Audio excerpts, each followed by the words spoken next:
They called it a ghost, at least the first ones who saw it and lived long enough to speak.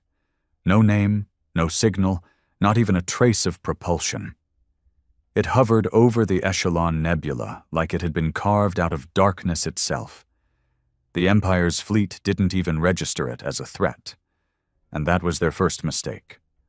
I was stationed on Outpost 7 Gamma, one of the last human mining colonies not yet stripped down by the Zalvani Empire. We were supposed to be gone in 3 months. Evac orders were waiting on approval, but the suits back on Terra thought we could bleed the rock a little longer. Typical.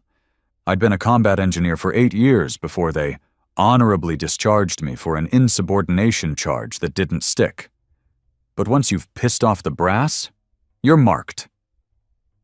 So I took this job. Quiet, meaningless, far from Earth, far from anyone I used to know.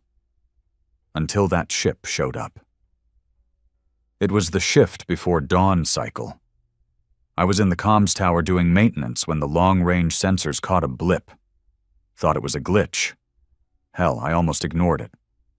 But then the air pressure changed. You don't forget a moment like that, when it feels like the vacuum outside wants in, like it's pressing against the walls of your skull. It made my teeth hurt. The first thing that stood out? The ship made no sound. None. Not even the ion hum you usually get when a vessel breaks into orbit. It just appeared, sliding into position like a shadow across water. Our auto defenses didn't react.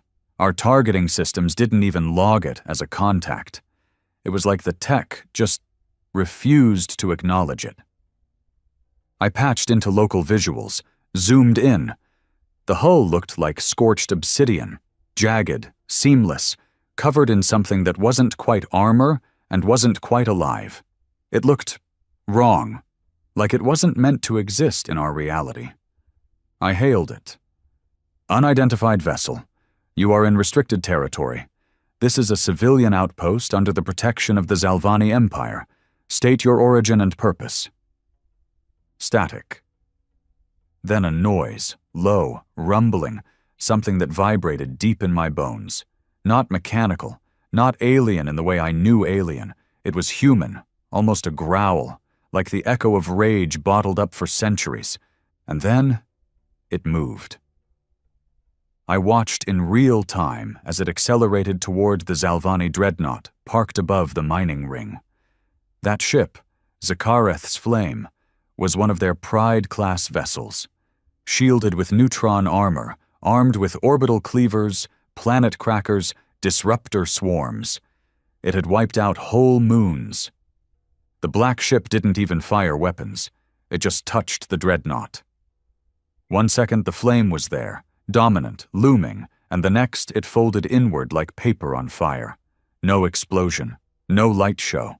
Just a collapse, like reality around it blinked. Gone. Completely gone. The Zalvani scrambled, fighters launched, anti-space batteries activated, alarms screamed in a dozen dialects. And then, like death brushing its fingertips over a battlefield, the ship moved again. One by one, Empire ships started to vanish. No combat, no warning, just erased. I felt something in my gut then, a chill I hadn't felt since the wars on Venus Station. A cold, old feeling.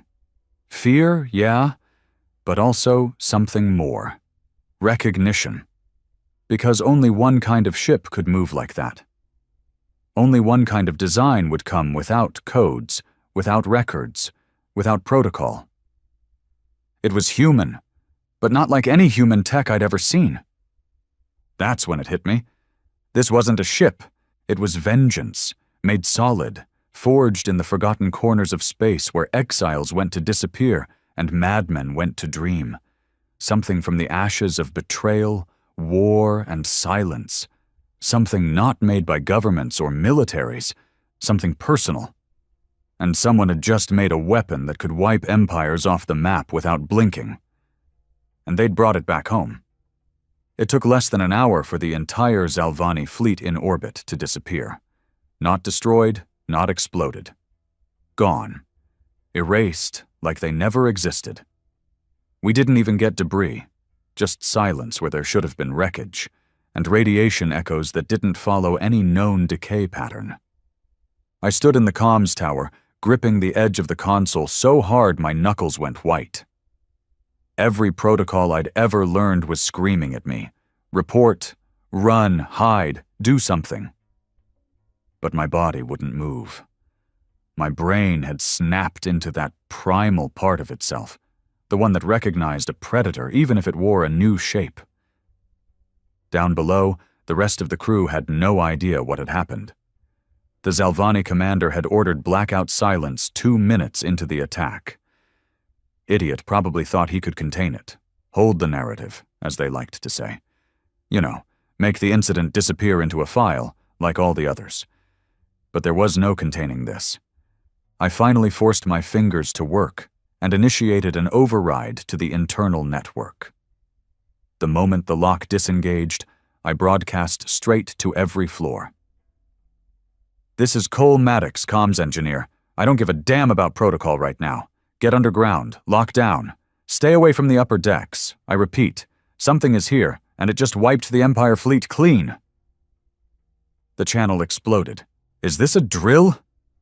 "What do you mean, wiped?" "Who authorized this broadcast? Where's the Admiral?" But buried under the panic was a rising note of something I hadn't heard in a long time. Hope. Not the soft kind. Not the naive, hand-holding kind. The other kind. The kind that comes when the bully gets knocked out cold in front of the whole class. That dangerous electric hope that says maybe the tables just turned. And it scared me. I didn't know what that ship was, who made it, or what it wanted. But I knew one thing for sure. It wasn't following orders. The Empire would never build something they couldn't leash. And humans? We hadn't had the tech for that kind of movement since before the Assimilation Accords, which meant whoever made that thing wasn't part of any existing faction. They were outlaws, exiles, ghosts of the first resistance, maybe. The kind that had disappeared into black space decades ago, back when Earth was burning and the Empire offered peace through surrender. Some of us chose chains, a few chose oblivion. But what if a few more chose vengeance? I rerouted the security cams to trace the ship's path. It had stopped, hovering just beyond the reach of our orbital ring, not moving, not reacting, like it was waiting, watching, or maybe listening. I don't know what made me do it. Curiosity, stupidity, old soldier instincts. But I opened a direct, unencrypted channel and said simply, "Who are you?" Static, long and deep, not white noise, more like the rumble of distant thunder from a place that didn't exist yet. I waited. Seconds passed, then minutes. I was about to shut it down when something flickered on screen. A symbol. At first glance, it looked like a spiral. But the longer I stared, the more it shifted. It moved, subtly, like it was being twisted by an unseen hand. It reminded me of the old Terran resistance sigils, back when they used underground graffiti to mark safe houses. But this was different, older, angrier. Then a voice. Not a greeting, not a threat, just a statement. They thought we were extinct. It wasn't synthetic, it wasn't Zalvani, it was human. Rough, low, damaged. A voice that sounded like it had been shouting into the void for 20 years. One voice, but thousands behind it. Echoes layered over echoes, like it belonged to a collective, not a person. "They still do," I said quietly. Silence. Then, "Good." And the connection died. That was it. No demands, no explanation. Just confirmation that whoever, whatever, was piloting that thing wanted to stay forgotten, wanted to stay feared, and wanted the Empire to bleed. I didn't report the call. Who would I report it to? Command? They'd already buried my career once, and besides, I didn't know whose side I was on anymore. That night, Outpost 7 Gamma was put on silent lockdown. No one in, no one out. The civilian miners weren't even told the truth, just fed some garbage about a military test run gone wrong. But rumors had already taken root. People knew something unnatural had happened. And worse, something human. The next day, a recovery vessel arrived. Not Zalvani, not even flagged. Just matte black, no insignias. Quiet. It didn't even dock. It beamed down a single drone that hovered through our halls like it owned the place. No one stopped it. At 0700, we were all summoned to the hangar deck. Uniformed, silent, tense. The drone hovered in the center, scanning us one by one. I watched as it paused in front of certain faces, old veterans, ex-officers, people who had once worn the Terra patch before the assimilation. Then it reached me. It stopped, hovered, and for one impossible second I swear I saw something in that machine. Recognition. Not from its optics, but from the way it tilted, subtly, like a nod from something that had once been human and still remembered how to fake it. Then it spoke. "You are witnesses. This is the warning." A hiss, and a single cylinder dropped from the drone's chassis. It landed with a heavy thud, rolled once, and stopped. A glowing crack ran along its side. Red. Pulsing. "Tell them, there are still wolves among the sheep, and they remember the slaughter." The drone self-immolated seconds later. No explosion. Just a flash of heat and smoke, and it was gone. The cylinder contained a memory crystal. Forbidden tech. Off-grid. Decentralized. You can't trace or wipe it. I took it back to my quarters and sealed the door. The footage was raw. Glimpses of torture camps, executions, the early days of the occupation when Earth still fought back, and the Empire broke us in pieces. There were names, faces, and then plans. Blueprints for a ship. Not the ship, but a fleet. Small, tactical, designed to exist in blind spots, each with the same core, something called a resonance engine. Unregistered physics, not even theoretical on modern charts. It looked like human engineering had mated with something far older. And there was a name. Not a ship designation, not a pilot ID. Just one word, burned into the final frame of the recording. Retribution. The days after that felt unreal. The Empire's silence was deafening. No public statement, no retribution strike, just a void, like they were pretending it hadn't happened, like ignoring it might make it go away, but I knew better. And so did a lot of us. I started noticing things. People whispering in corners, old flags being pulled from footlockers, men and women who'd once worn chains now staring out into space with something new in their eyes. I started meeting with some of them. Quietly, off the record. We didn't use names, just stories. Everyone had one. Loss, betrayal, families disappeared, units betrayed, commanders who sold out their own for promotions under the Empire's new order. We talked about the old days, about the real resistance, about how maybe, just maybe, that ship out there wasn't alone. Then one night I got a message. No sender, no trace, just a location and a time. 6 clicks outside the colony perimeter. Midnight. I went. Found a shuttle already waiting. No lights, no markings. And a man, older than me, worn, face like stone. Didn't say his name, didn't need to. You could smell the soldier in him. He handed me a data pad. Read it, memorize it, burn it. I opened it. Inside, coordinates, specifications, a registry of facilities long believed abandoned, places where the resistance once operated, places where the Empire never bothered to dig too deep. And one final message, embedded on the bottom of the screen. You saw what we can do. Now ask yourself, what will you do when they come for Earth again?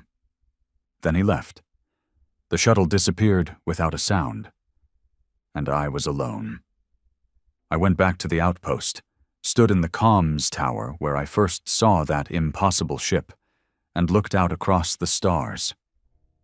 Somewhere out there, someone was building something the Empire couldn't fight, a fleet with no nation, no uniform, no leash, just a mission, to remind the galaxy what humans become when you back them into a corner, to remind them what real war looks like. And I realized something, deep in my bones. This wasn't the end of the Empire.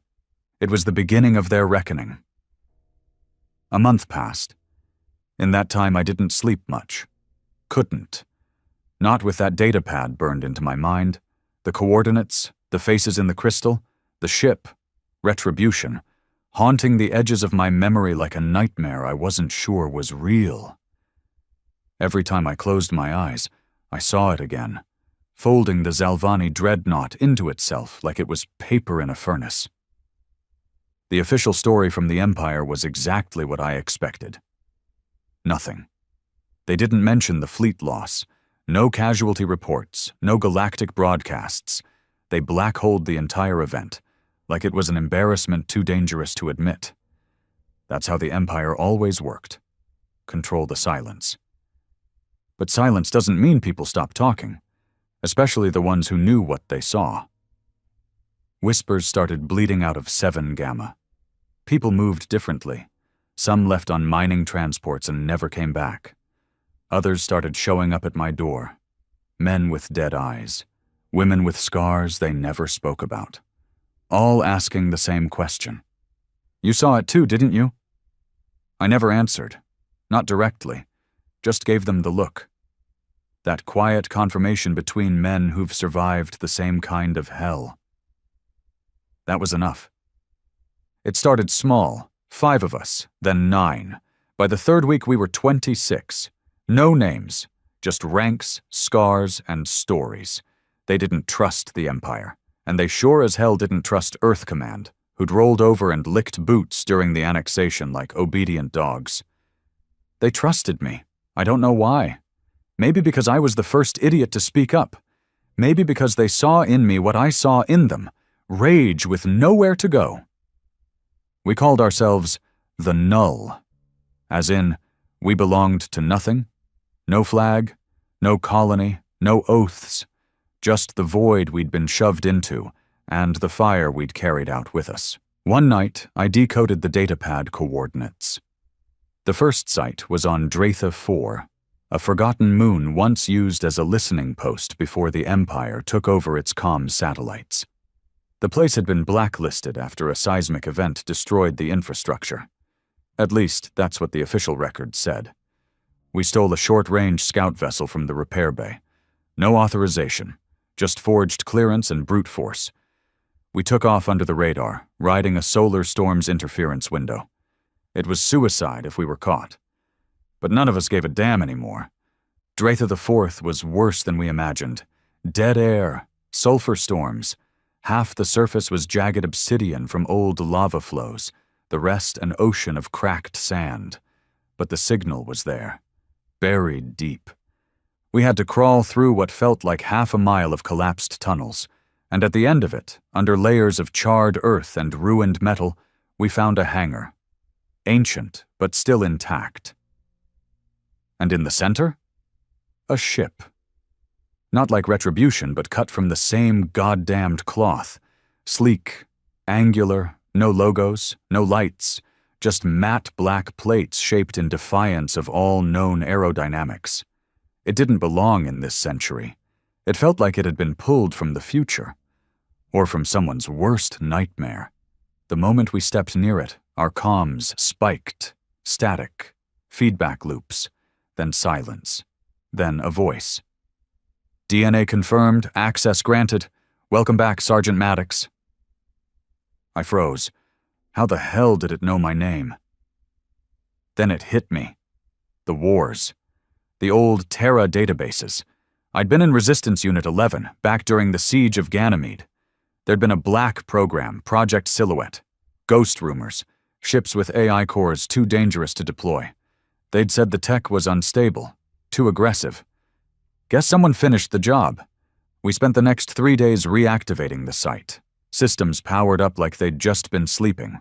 Artificial gravity, weapons cache, a data library filled with encrypted logs. It was all there, untouched. That night, I sat in the cockpit of the ship, alone. I touched the control panel, and it spoke again. Designation: Goliath-class interceptor. Codename: Ashbringer. Mission parameters: retaliatory operation against hostile occupation forces. Awaiting activation. I didn't hesitate. Activate. The lights came on, not bright, not warm, cold and red, like the glow of burning coals buried in ash. Ashbringer. It was a beautiful monster. We took it back to 7 Gamma under cloak, had to jury-rig a return signal and wipe half the outpost logs to cover the trail. But once it was there, once it was real, everything changed. People started coming to us, secretly, willingly. Mechanics, ex-Marines, disgraced officers, civilians whose families had vanished during the purges. Some brought weapons, others brought information. A few brought scars so deep they didn't need to explain why they were here. The null grew, from 20 to 65, then to over 100. It wasn't a rebellion, not yet. It was a gathering storm, and then the Empire finally noticed. They didn't come with fanfare, just a cruiser, small inquisitorial class, carrying an envoy and his cleansing unit. He arrived on a diplomatic shuttle, draped in the polished gold and black of the inner doctrine. Face like a corpse in makeup. Mannerisms like he was the god of every room he walked into. He called a meeting with all division heads. I was invited, of course, senior comms officer, technically still under Zalvani contract. He stood in the center of the briefing room like a coiled viper, staring at all of us with that cold smirk, like he was already dissecting us in his mind. "I am here," he said, "because of rumors. Dangerous ones, stories of ships that don't exist, of resistance cells forming beneath the Empire's protection. Let me be clear." He walked slowly past each of us. "There are no ghosts. There is no rebellion. The Empire is eternal. And disobedience is not just treason. It is obliteration." He looked straight at me when he said it. He knew, maybe not everything, but something. I gave him nothing, just stared. Dead-eyed. He left without another word. But an hour later, one of our members, Torin, a mechanic, was found dead in his bunk, neck broken. "Suicide," the Empire's report said. Everyone knew it was a message. We didn't cry, didn't scream. We armed up. The next night we moved. Ashbringer launched from the lower bay with 2 other stealth interceptors we'd pulled from another hidden site. Fully armed, fully fueled. The Zalvani cruiser didn't even get to send a distress signal. We vaporized their engines from a low orbit, jammed their escape pods. Then we beamed a single message across the frequency band. We remember Ganymede. Then we torched the cruiser in full view of every satellite and outpost in the sector. There was no going back after that. We were at war, not just against the Empire, against everyone who'd stayed silent, everyone who'd traded their spine for survival, everyone who'd buried the past under medals and fake peace. The Null weren't rebels anymore. We were hunters, and we had one target: the architects of the occupation. After the cruiser burned, there was no turning back. The Zalvani response didn't come overnight. That wasn't their style. They didn't panic. They calculated. A dead Inquisitor wasn't an emergency. It was an inconvenience. They'd lost ships before, colonies, even star systems. But they'd never lost control. That's what the Ashbringer threatened. Not just power, but narrative. We didn't wait around for retaliation. The Null split into cells. Each one took a target: military relays, logistics hubs, intel nodes, not random strikes, surgical. Every mission rooted in old black site intel from the databanks we recovered on Dratha 4. The Resistance hadn't just hidden ships, they'd hidden maps, weak points in the Empire's sprawling machine, and we were cutting wires, fast. Our missions were brutal and quiet, hit and vanish. Sometimes we'd stage the scenes to look like accidents. Other times, we'd leave a signature, the spiral symbol, carved in steel or scorched into the ground with plasma. One time, we even left it burned into the retina of a dead overseer. Message clear? We see you now. Ashbringer led the way. Each time it flew, it evolved. That was the part we hadn't expected. It learned. Its AI, if you could even call it that, didn't just adapt to tactics. It changed its own internal structure, modified its systems between missions, like it was alive. Not biological, but something beyond synthetic. It didn't speak often. But when it did, it wasn't reporting. It was remembering. One night, after a particularly bloody raid on a slave convoy, I stayed in the cockpit long after the others had gone to decompress. I watched the logs replay, the way the ship had targeted the Zalvani slavers. No hesitation, no mercy. The way it ejected heat sinks mid-combat to melt an enemy vessel into slag without even firing a weapon. And then it spoke. They used to burn children alive in those transports. I didn't flinch. How do you know that? Because I was built by the people who survived it. Silence. Then, and I remember every scream. I don't know what shook me more, that it remembered or that I didn't. There were entire years of the war I'd buried, entire battles I'd scraped from my memory like blood under my nails. But this machine? This ghost ship? It had been built to remember, and to never forgive. We weren't the only ones taking notice. Across the fringe colonies, signals started popping up. Rogue transmissions, pirate bands refusing tribute, whole settlements going dark, then reappearing days later, proudly flying the old Terra Resistance colors. The galaxy was waking up, but the Empire was too. 3 weeks after the destruction of the cruiser, they sent a real answer. The Ravager fleet. 17 warships, 4 siege-class carriers, hundreds of fighters, and 1 command dreadnought, Oblivion's Hand. I'd seen it once before, back during the occupation of Mars. It had leveled the Cydonia colonies in one pass, then dropped silence bombs so powerful they erased sound from the air for 3 days. It was a death engine, part military machine, part terror weapon. And it was coming straight for us. They weren't here to make arrests. They were here to erase us. We didn't run. We couldn't. By then we weren't hiding in tunnels or listening posts. We were in orbit.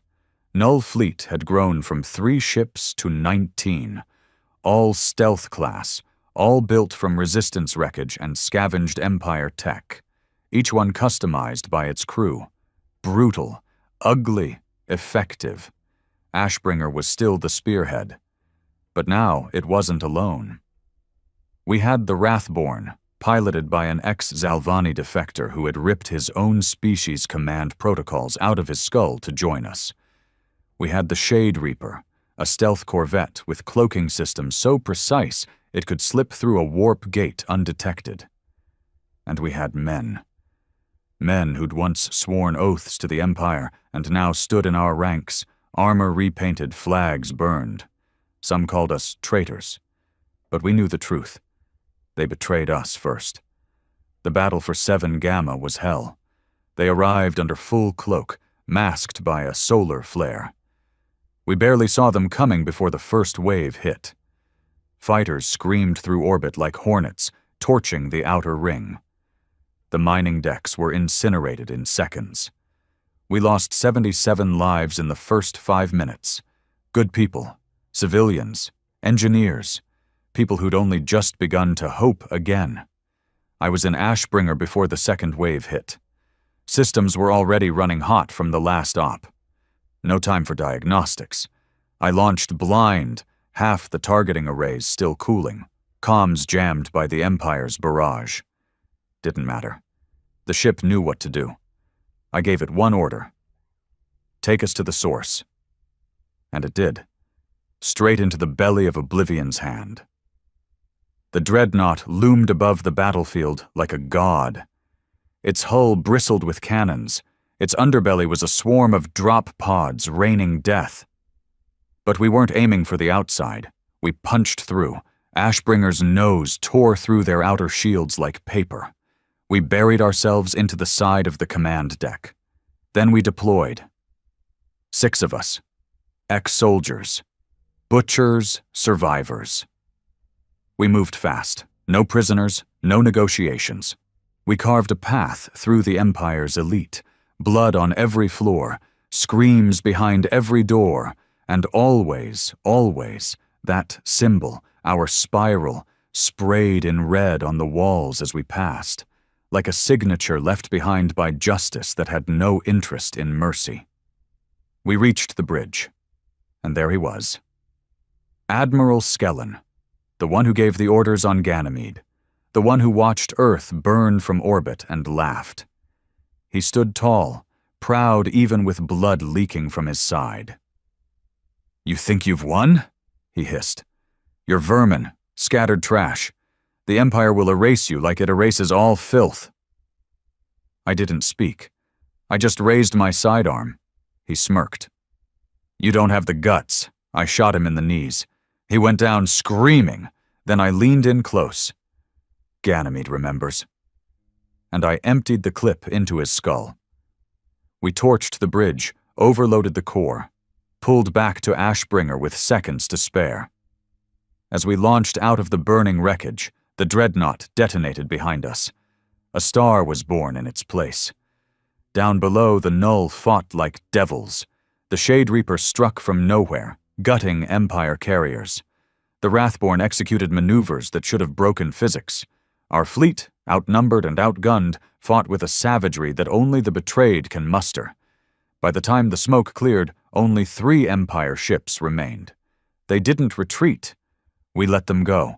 We wanted them to run, wanted them to tell the story, wanted the Empire to know there are still humans out here, and we are no longer afraid. 3 days after the Ravager fleet fell, the galaxy changed. Not officially. The Empire didn't release a statement, no holonet announcements, no speeches from the throne world. But power doesn't shift with words. It shifts in fear. And the Empire was afraid now. We saw it in how fast their outposts dimmed their signals, in how convoys rerouted entire trade lanes to avoid contested zones, in how planets that used to demand tithes from their populations suddenly started handing out food and temporary amnesty, like their hands weren't still soaked in blood. That dreadnought we destroyed, Oblivion's hand, it was more than just a warship. It was a symbol, a monument to the Empire's invincibility. Its destruction was a broadcast, louder than any rebellion, clearer than any manifesto. And it came from us, from nothing. We didn't have numbers, or treaties, or funding.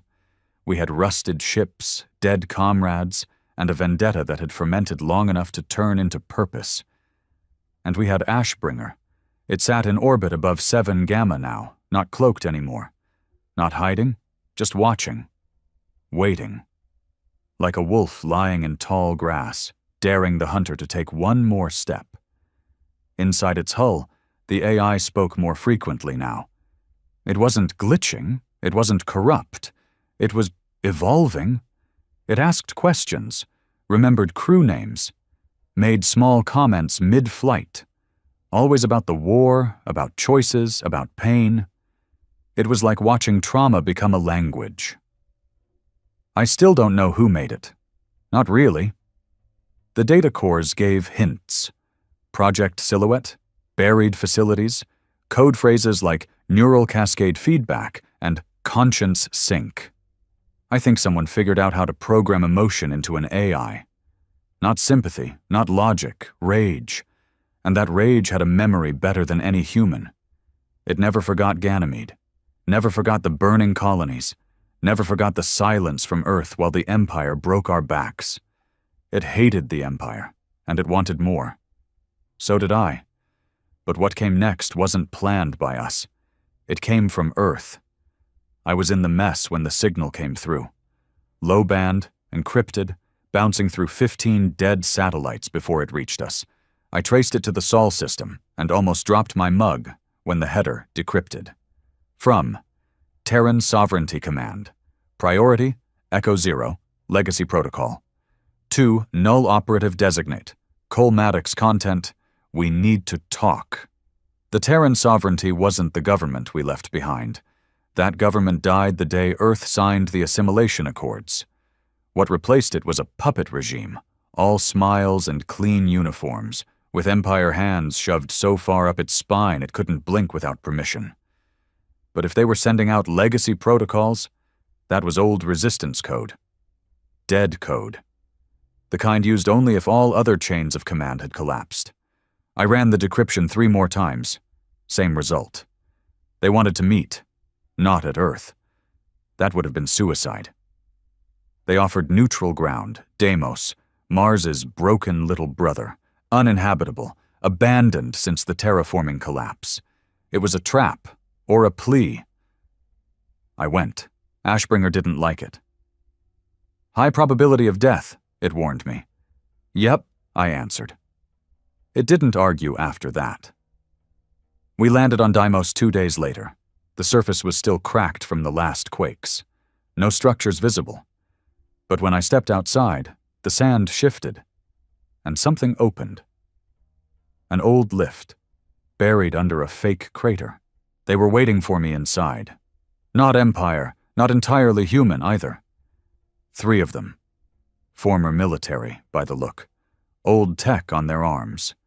Neural ports. One of them had scars along the side of his face, like someone had tried to erase his identity with acid. The one in the center spoke. You're Maddox. I didn't answer. He smiled, bitter. You don't trust us. Would you? I said flatly. He chuckled. Fair. They called themselves the Fallback, the last thread of Earth's original Resistance Intelligence Division. They'd gone underground the day the Empire took Earth. Literally, under the Pacific Rim, in sea-bottom vaults rigged to mimic seismic noise. And they'd been watching. That's what hit me hardest. They'd seen what the Empire did, heard the screams, logged the purges, tracked the camps, and did nothing. Why now? I asked. The man looked me in the eye, his jaw tightening. Because for the first time in decades, the Empire bled, and now the people are remembering. They're remembering the fire. He stepped forward, handed me a drive. This is what we've been hiding. Schematics, old resistance tech, weapon systems, viral codes. There's more like Ashbringer. Not many, but enough to make them think twice. I didn't take it. Why give this to me? He paused, then said something I didn't expect. Because you already became what we were afraid to be. He walked away. Left me standing there with the future of a war in my hand. Back at 7 Gamma, the Null argued. Some wanted to use the data.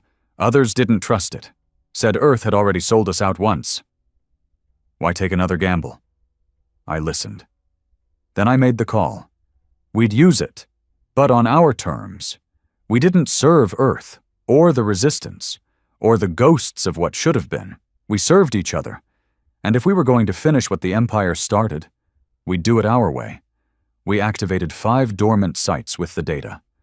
2 on dead moons, 1 on an asteroid-turned weapons foundry, 1 in a gas giant's eye, and the last buried beneath a junkyard planet no one had touched in decades. Each site held something different. Ships, drones, AI constructs, but the most important one?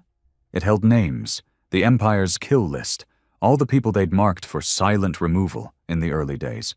Not public executions, not trials, just disappearances, and guess what? Some of them were still alive. We sent retrieval teams, not to rescue, to recruit, and every single one of them came back ready to fight. We weren't just a resistance anymore. We were a shadow army, and the galaxy was finally waking up to our name. Not null, not fallback, not remnant. They started calling us something else. A word whispered in terrified voices by Empire troops before we slit their throats. A word scrawled in blood on burning stations. A word that didn't belong to anyone, but now belonged to all of us. Retribution. They didn't come with fleets this time. No warships, no dreadnoughts, no columns of fire in orbit. That would have been too easy to fight. Instead, they sent the Whispers. I knew about them. Everyone who fought in the early days had heard rumors. Empire Black Ops, indoctrinated agents, re-education specialists, the kind that didn't fight battles. They unraveled people. Quietly. Precisely. They didn't drop bombs. They broke loyalties. The first hit was subtle. A routine supply convoy from Outer Vega arrived 2 days early. No flag, no announcement. We scanned it 3 times, logged no threat signatures. But 2 days later, one of our best slicers, Roan, 30 missions under his belt, Ganymede survivor, walked into the reactor bay and overloaded the stabilizers. Killed himself. Took 4 others with him, no warning, no manifesto. Just a dead man with blood in his eyes and a smile on his face. We found something implanted in his skull, a neural seed, designed to activate on exposure to a specific subharmonic frequency, delivered by the supply ship. Roan had been turned. Quietly, efficiently, like flipping a switch. That's how the Whispers worked. They didn't fight us in the open. They got inside, made us doubt, made us turn on ourselves. So we got paranoid, real paranoid. Daily neural scans, code phrase authentication for all internal comms, sleeping in pairs, no one alone, ever. Still, we lost 3 more operatives in the next week. 2 vanished mid-patrol. 1 tried to detonate the main data core. All of them left behind the same words, burned into metal, into skin, into the walls. There is no retribution. Only rot. The message was clear. They weren't here to kill us. They were here to corrode us, break down our unity, erode our fire, make us turn on each other until nothing was left but ashes and whispers. And for a while, it started working. Morale dropped. People who had laughed and bled together now stared at each other like strangers. Every question felt like an accusation, every cough like a code. Even I started second-guessing my crew. Men I would have taken a bullet for a month ago. That's when Ashbringer did something I didn't expect. It locked me out. No warning, no malfunction, just a sealed cockpit and one message. You are compromised. Initiating psychological isolation protocol. I slammed my fist against the bulkhead. You think I'm turned? I shouted. No answer. I sat outside that ship for 6 hours, pacing, seething, replaying every moment in my head. Had I missed something? Had they gotten to me? Then the voice returned. Number, but you are fraying, and you lead them. A pause. Then, you must be whole before they can be. I didn't know what the hell that meant at the time. I was too pissed to care. But after I cooled down, I realized what it was doing. It was protecting me. From myself. Ashbringer wasn't just our weapon anymore. It was watching, thinking, adapting not just to the enemy's tactics, but to ours, to our failures. It wasn't just flying the war, it was studying it. And we needed that now more than ever, because the Whispers weren't done. They hit us harder next time. Psychological warfare. They jammed our comms with audio loops, not static, not white noise, voices, dead voices. I heard my brother, crying, begging, saying he forgave me for leaving him behind in the evacuation pods on Vesta 3. Others heard lovers, children, old squad mates who were long dead. Perfect impersonations piped into our skulls with precision. Some of our people lost their minds, literally. They tore out implants, smashed their own heads against walls. One even shot himself in the comms chamber just to make it stop. It nearly broke us. But then we broke back. Because while Ashbringer evolved tactically, we evolved emotionally. That's what the Whispers didn't count on. They thought fear would divide us. But they didn't understand what kind of people we were. We weren't rebels. We were ruins. Every man and woman in Retribution had already lost everything. Families, homes, names, sanity. You can't threaten a man who's already buried his past. You can't break someone who wants the fire. We started fighting different. We stopped broadcasting orders. Went old school. Runner messages, manual navigation, handwritten codes. Slower, yes, but untraceable. We restructured our cells. No top-down leadership. Just targets and operators. Distributed authority. If one of us broke, the others would still move. Then we started counter-hunting the Whispers. Not through tech, through memory. Each time we found a compromised operative, we didn't just terminate. We interrogated, and we listened. Because in the static we began to recognize patterns, phrases, timing, neural pulses, like a frequency signature unique to the Whisper's influence. We built a database, let Ashbringer run it. Within days we had profiles, not perfect, but enough. Enough to strike back. Our first target was Hydrus Station, an old Zalvani research facility turned Empire think tank.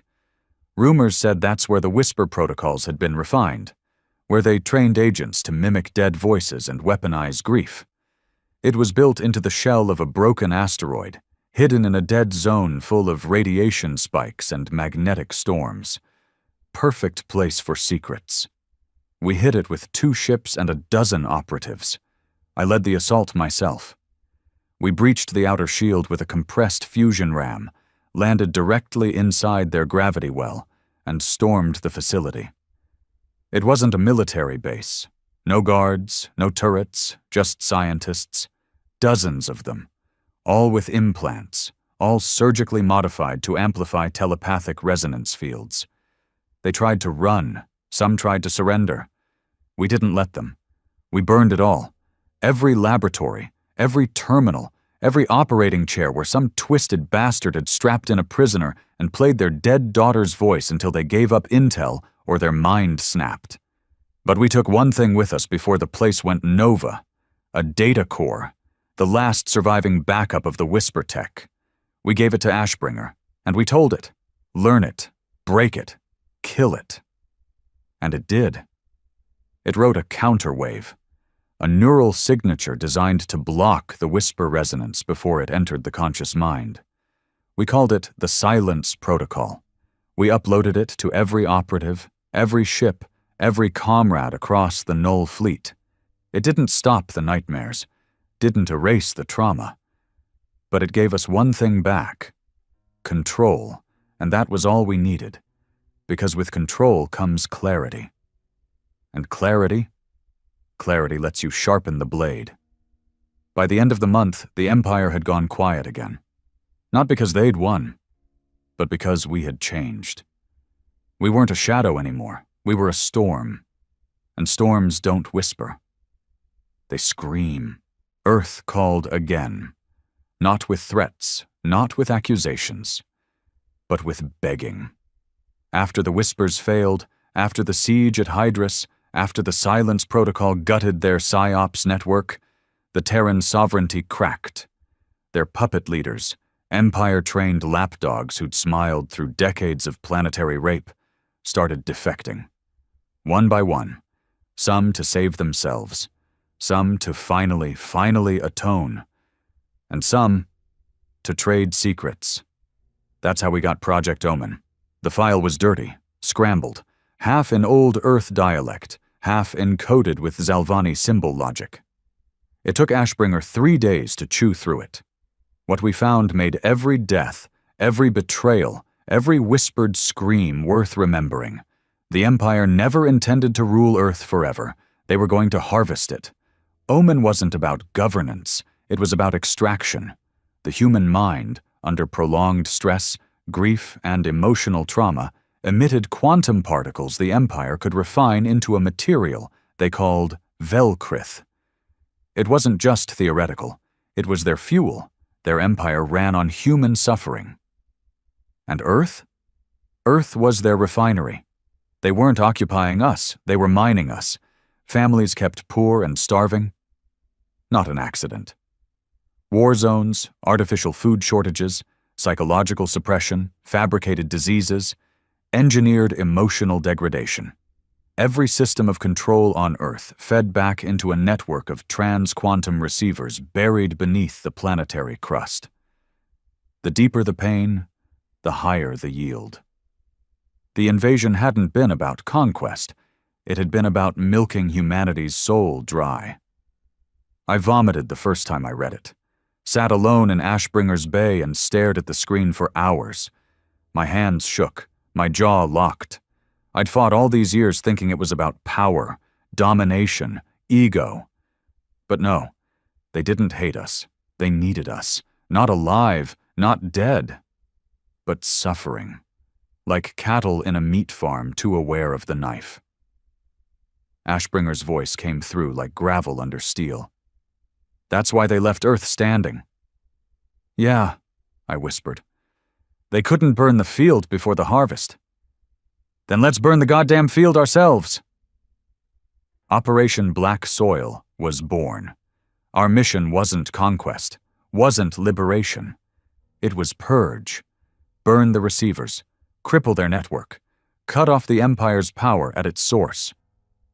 The Terran sovereignty pretended to help at first, gave us flight paths, false IDs, transport frequencies, but we all knew they were stalling, trying to buy time, find a deal, shift sides before the hammer dropped. So we struck first. Ashbringer led a ghost squad through the upper atmosphere on a re-entry vector too steep to track. We used old Earth tech, signal dampeners stolen from pre-Empire deep-sea vessels, masked every digital pulse with decoy solar flares. We hit dirt on the eastern seaboard, what used to be North America. And what we found was worse than any battlefield. The cities were still lit, still pretty, still civilized. But under the surface, a factory of agony, people chipped from birth, not visible, not like before. The Empire had perfected it. Nanoseeds, installed during vaccination drives, school registrations, even at childbirth, every pulse of fear, anxiety, sorrow, it all got tagged, processed, siphoned down through old subway lines into central harvest towers, disguised as government buildings. We didn't find war. We found slavery and comfort, voluntary misery, controlled despair, and no one knew. No one wanted to know.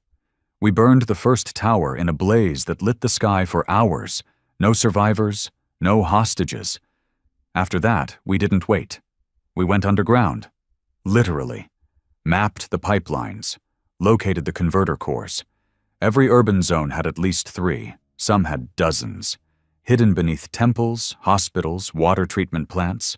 Some even sat under schools. We hit them all.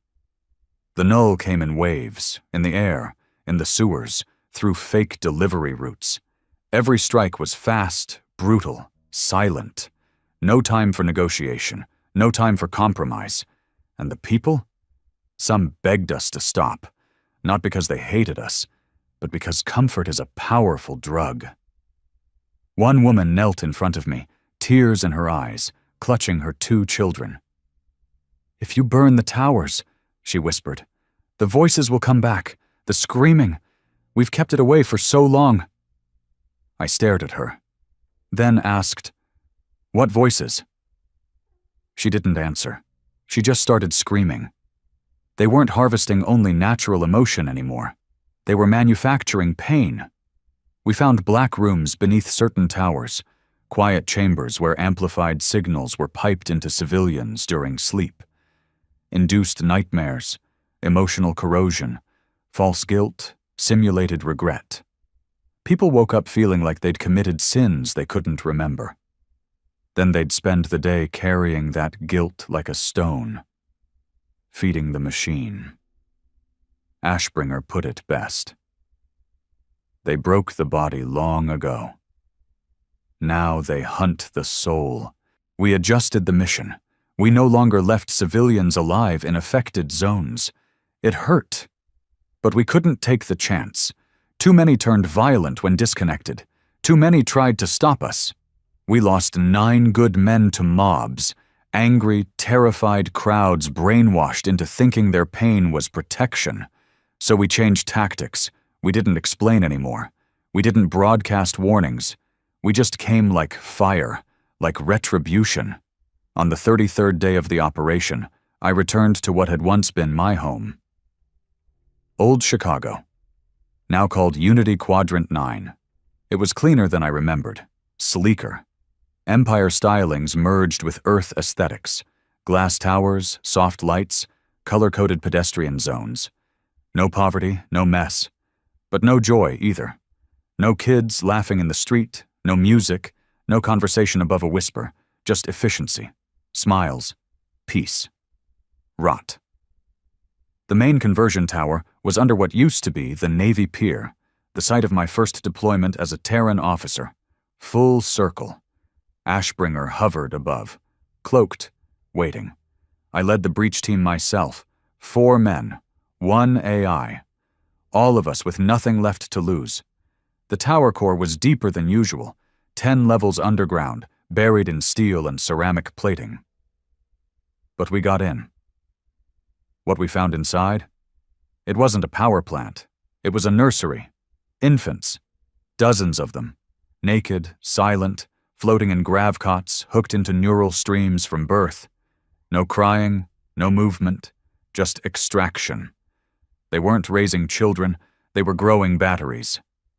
I froze. The rest of the squad didn't. They started pulling cables, smashing interfaces. One screamed, another sobbed. I just stood there, staring, because I'd seen this before. Years ago, in a black site on Europa. We'd been told it was an experiment in high-gravity adaptation. But I remembered now.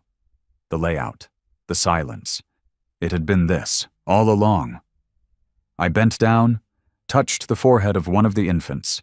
It blinked, and for a second I saw myself in its eyes. Then we lit the room with thermite. The fire turned blue. That night I climbed back into Ashbringer, covered in sweat and blood and memory. It didn't speak. It just opened the cockpit. I sat inside, let it wrap around me like armor, let the hum of its core settle my breathing. And I knew. This wasn't a war anymore. It wasn't about resistance. It wasn't even about revenge. This was a purge, a final reckoning, not just for the Empire, but for us. For everything we let happen. They say when you die, your life flashes before your eyes. But for men like us, men who've been dead inside long before the trigger gets pulled, it's not memories that flash. It's faces. The ones we failed. The ones we buried. The ones we killed. Mine started with my brother. Then my unit.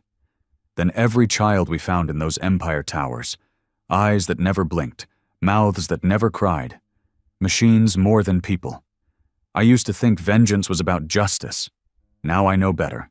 It's about balance. And balance requires blood. The last phase of the mission was codenamed Extinction Pulse.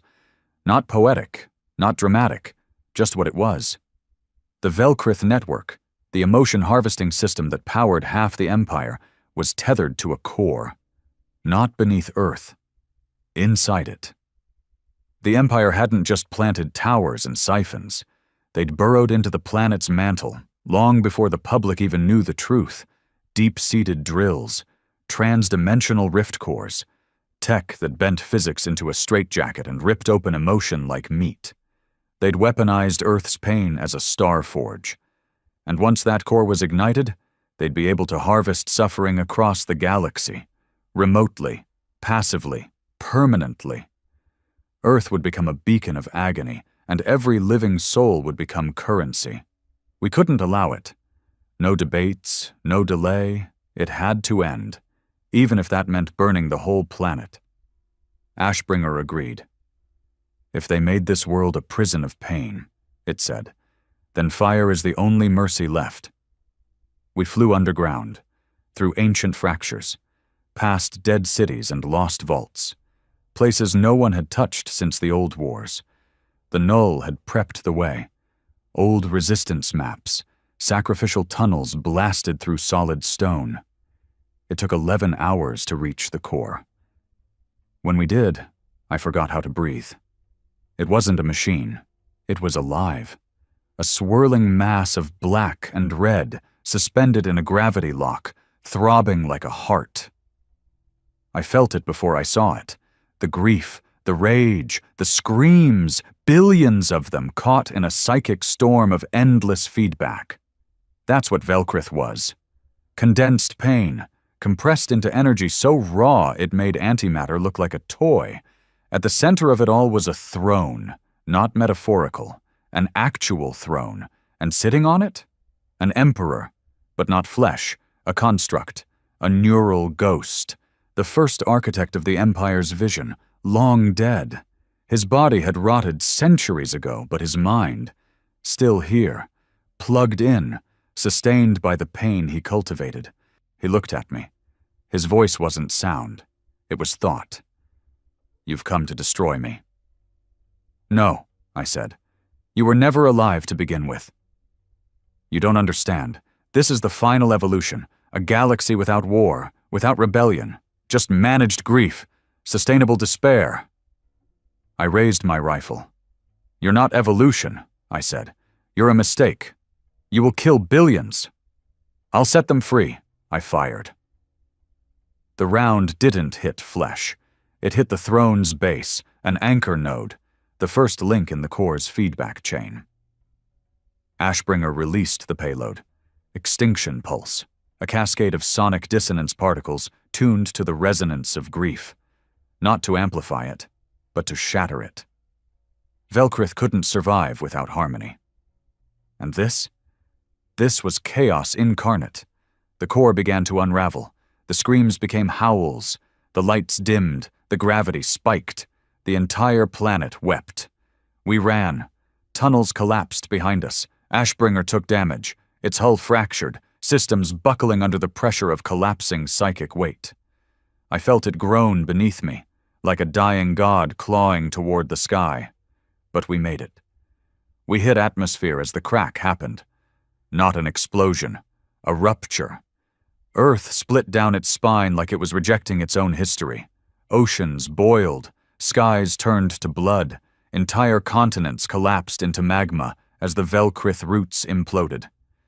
There was no cheering, no survivors, only ash, and us. The fleet waited in orbit. Dozens of ships, silent, watching. Some were Null, some were ex-Empire. Some had no flag at all, just symbols, etched in paint and hate. They all waited to see if we made it. We did. Ashbringer emerged from the flames like a phantom, half dead, scarred, but alive. Inside, I sat in the pilot seat, hand clenched tight around the command rod. You still with me? I asked. Ashbringer took its time before answering. I was born in fire. I live in it. I looked down at Earth. Or what was left of it. The harvest towers were gone. The siphons, the Empire networks, the conversion systems, all vaporized. Humanity would never be farmed again. But neither would it return to peace. We'd destroyed more than just machines. We'd destroyed faith. In systems, in leaders, in the illusion of control. Some would call us monsters, others would call us saviors. I didn't care anymore. There was no future to rebuild, only truth to bury. In the following weeks, the Null disbanded, not because we failed, but because we finished. There were no speeches, no medals, no last stands, just silent ships leaving orbit, scattered to the stars, no names, no codes. Some went to forgotten colonies, some went dark, some just vanished. Ashbringer stayed with me, It couldn't fly anymore, not fully, but it could drift. And that was enough. We left the solar system on a slow arc, heading nowhere. Just me. And the only thing in the universe that still understood what I'd done. We don't speak much anymore. Sometimes in the dark, I feel its engines stir, like it dreams, of the war, of the screams, of the moment Earth cracked open like a rotten egg, and everything inside spilled out. I sleep in the cockpit now. I don't dream, not anymore, because dreams are for people with hope, and I gave mine up the moment I pulled that trigger. Somewhere out there, the Empire still crawls. Fragments, cells, clingers to power, whisperers in the dark. But they don't have Velkrith anymore. They don't have their god. They don't have us to feed off. They're starving now, and maybe one day someone else will rise. Try to put the chains back on. Try to light the machine again. But if they do, they'll find us waiting. Not as soldiers, not as heroes, but as ghosts. Whispers in the hull. Blood in the circuits. Names carved into the bone of the galaxy. And a single, unkillable truth. Humanity remembers, and retribution never forgets.